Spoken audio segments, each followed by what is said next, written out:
Olá, hoje a gente vai explorar um pouco os mecanismos do sistema cardiovascular.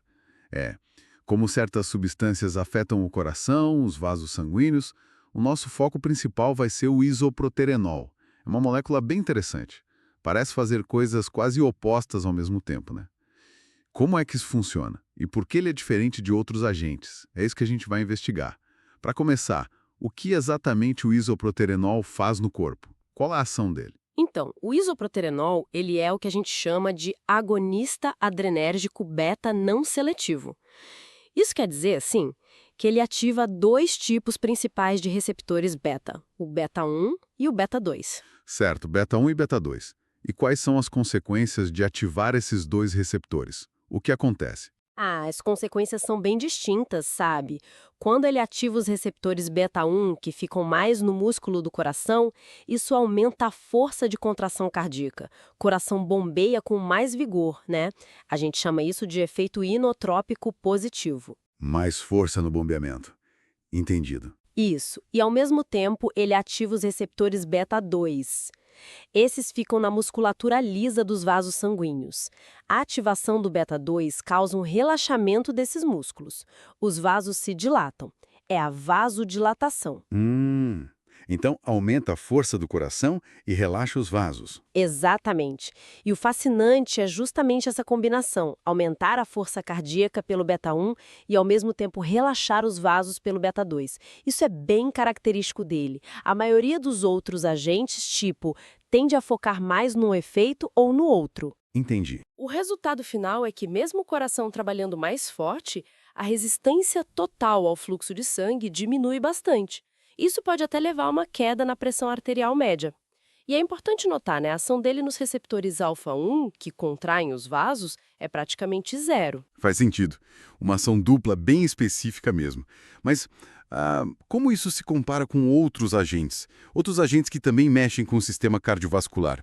Acho que isso ajuda a gente a entender o que torna o isoproterenol tão singular, né? Exato, ajuda muito. Vamos comparar. Se a gente pegar, por exemplo, a norepinefrina e a fenilefrina, a história é bem diferente.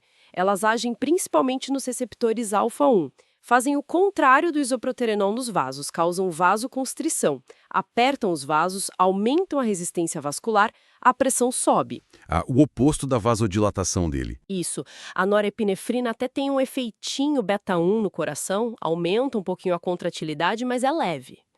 Já a fenilefrina, essa é quase só alfa mesmo. Um agonista alfa quase puro. Entendi. E do outro lado, algo que faça o contrário do isoproterenol no coração. Aí a gente pode pensar no esmolol. Ele é um bloqueador beta-1 seletivo. Ou seja, ele desliga o estímulo nesses receptores beta-1 do coração. O resultado: diminui a força de contração e também a frequência cardíaca. São os efeitos inotrópico e cronotrópico negativos. É como se fosse um freio para o coração, né? Um freio, boa analogia. Ok, então temos vasoconstritores como a norepinefrina, freios cardíacos como o esmolol, e você mencionou a clonidina também. Sim, a clonidina, ela tem um mecanismo totalmente diferente. Não age direto no coração ou nos vasos periféricos da mesma forma que os outros que a gente falou. A ação dela é central, lá no tronco cerebral. Ela estimula receptores alfa-2. E o que isso faz?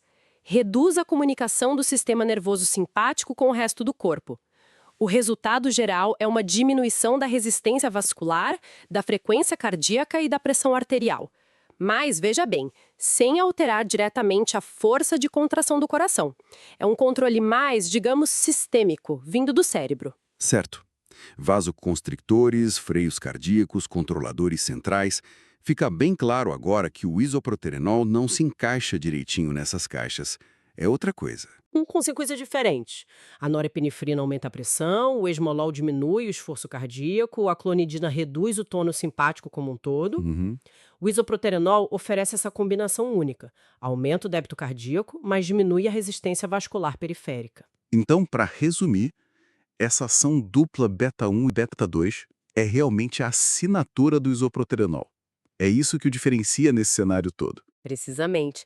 É essa capacidade de simultaneamente dar um turbo na bomba cardíaca e alargar os canos, os vasos sanguíneos, que define o perfil único dele quando a gente compara com esses outros agentes.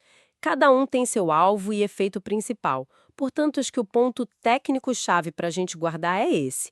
Isoproterenol é um agonista dos receptores adrenérgicos beta-1 e beta-2. E isso provoca esse quadro combinado, aumento da contratilidade do miocárdio e uma redução bem significativa da resistência vascular sistêmica por causa da